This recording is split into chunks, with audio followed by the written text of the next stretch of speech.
Hello Dungeons and Dragons 5e players and aspirants. Welcome back to my YouTube channel dndtopics.com. Thank you so much for tuning into my video on D&D 5e languages.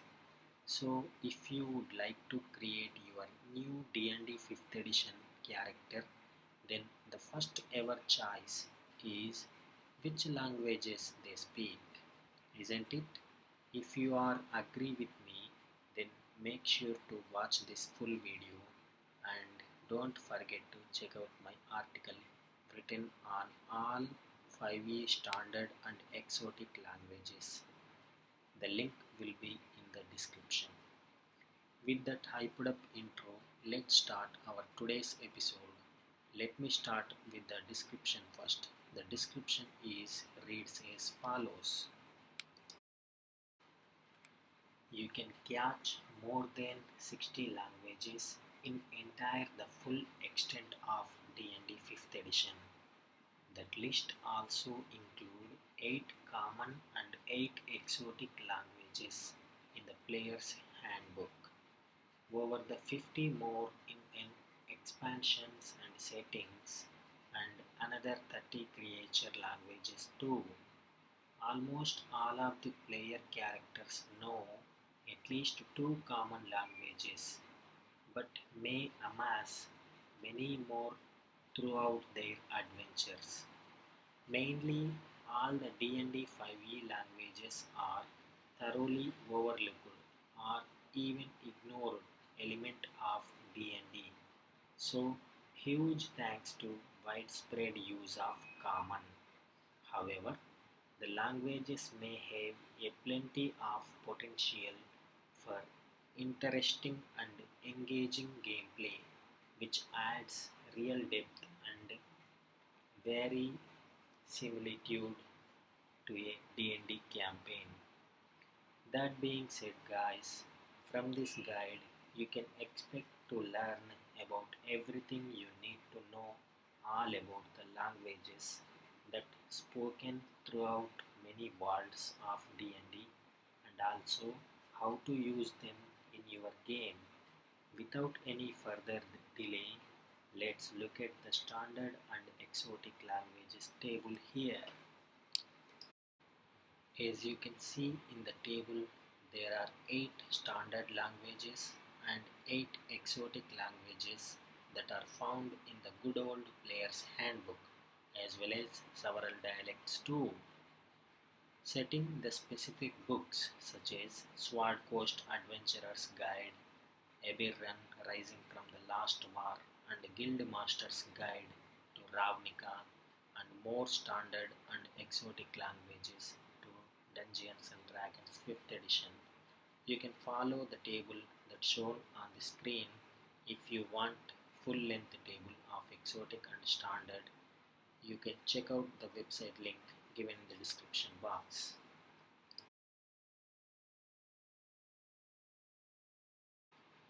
Now let us discuss deeply about each language of standard and exotic category. First of all, let us look at the standard languages in D&D 5e. The first one is common and its description is as follows. Common language. The common language is the lingua franca of the Forgotten Realms and of most D&D settings too. Here it is worth keeping in your mind that a setting's common may not be similar like another's, which can become relevant if you are playing the universe hopping Spelljammer campaign.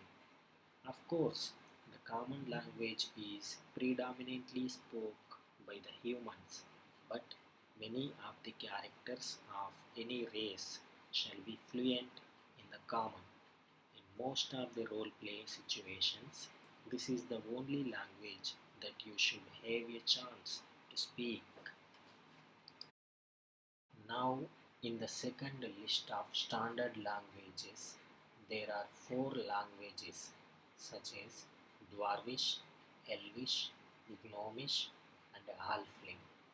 and their description is reads as follow.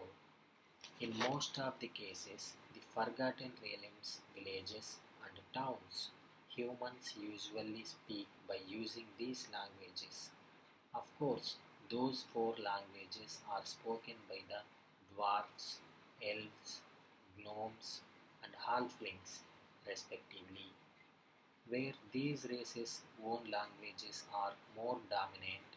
There, these races also have their own settlements, even though in these settlements you shall frequently be capable of getting by with common. In any case, with all of these languages, it's vital to make your personal opportunities to use them. However, the dungeon masters shall often estimate that why because all the present characters speak common. The languages are not the reason and can be forgotten intentionally.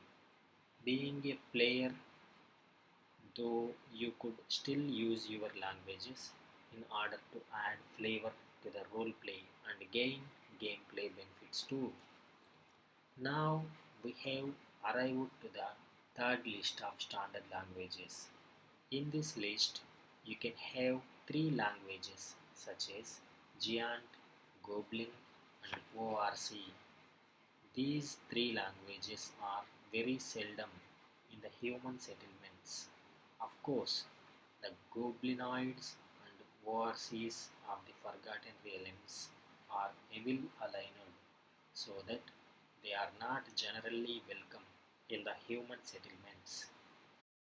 However, the giant is being spoken by the races those who would not normally select to visit human settlements.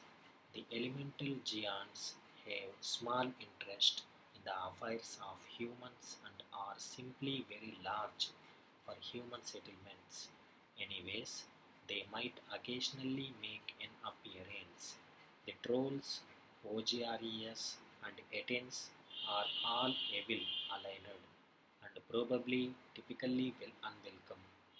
Here, the forest loving fire bolts and mountain dwelling Goliaths are unlikely to spend some time in the human settlements unless they are leave without another chance.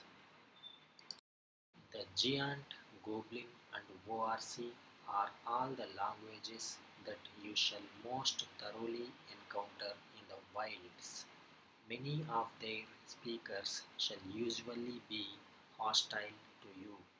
This will present its own set of opportunities, but your usage of these languages would be more different from Dwarvish or Elvish.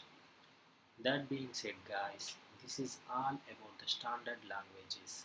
Now, without any further ado, let's look at our exotic languages here. The exotic languages. If you would like to pick exotic languages in your character creation, then it is not that much easy to take as standard languages. It is risk to take exotic languages. For an instance, if you pick a wrong language, then you may never ever get an opportunity to use it again in your character creation. In many of the campaigns, let's take an example, Celestials simply do not ever make an appearance, so learning Celestials may be a complete waste. With these specific languages, it is a good thought to approach your DM that they expect to be most useful, although the Infernal may be a worthless unless either you are playing a campaign in hell or you expect to meet many more of tieflings. But if your party never traverses the underdark, then the undercommon shall be wholly useless to you. On an other hand, the undercommon might be absolutely essential if the large portion of the campaign may take place in the underdark. But it has one exception, that is Draconic. The game name is Dungeons and Dragons. Of course, the dragons are some of the most exciting and evocative creatures in the game, and in most frequently, the players shall feel cheated if they play an entire campaign without ever seeing a dragon. Even in the campaigns which do not focus on the dragons, it's not usual for the final BBEG to be an ancient dragon. It is a much more safe bet that you will at some point run into draconic speakers, and those characters shall frequently be some of the most crucial NPCs in the game. Oh, wowzers! That is a lengthy explanation of standard and exotic languages. I hope you all like my explanation for the tables of both languages. I recommend you to check out my website, and the link will be in the description. Now we will be going to some more deep by knowing about creature languages. So let's talk about creature languages. There are many different languages such as written, spoken, or even only used to communicate telepathically or non-verbally, spoken by various races of creatures and monsters in D&D. Typically, the only way for understanding or speaking these languages is via spells such as comprehend languages or tongues. Even though the Ranger class favored enemy ability, allow them learn one of the languages that are shown on the screen. Now let's talk about their scripts. Many types of languages in the real world may share the basic alphabet, whether because of their share a common linguistic ancestry, such as Russian, Bulgarian, Kazakh, and Serbian, all sharing the Cyrillic alphabet, or just because of much more purposeful changes, such as the transition of Vietnam's from Chinese characters for a modified version of the Latin alphabet under French colonial rule in the more recent past. In Dungeons and Dragons, like real life, many of the languages can share an alphabet or script, the most common of which being Dwarvish, although a common and Elvish also many times form the basis of other languages. You can see the images on the screen of Dwarvish alphabet, Elvish alphabet, and Draconic alphabet. Hey guys, do you know how does your character get their languages? Then let's start our discussion on it. There is a customization option which grants the languages for almost all of the D&D characters, like their race. Whenever you select your character's race, then you can also acquire a number of languages. Most of the races shall learn too, but there are some exceptions, like a few such as half elves and firebolts learn three. For most of the races, you do not get a chance about which languages you learn. The dwarfs, for instance, learn Common and Dwarvish. Some of them do get to select, though. The humans and half-elves both get to select one of their languages from the full list.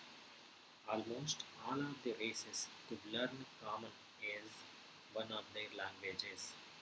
What does it mean is your party shall always have a language in common and would be capable of communicating with one another, regardless of which races you select to play. Oh, this is all about the D&D 5 languages. Now let's take conclusion.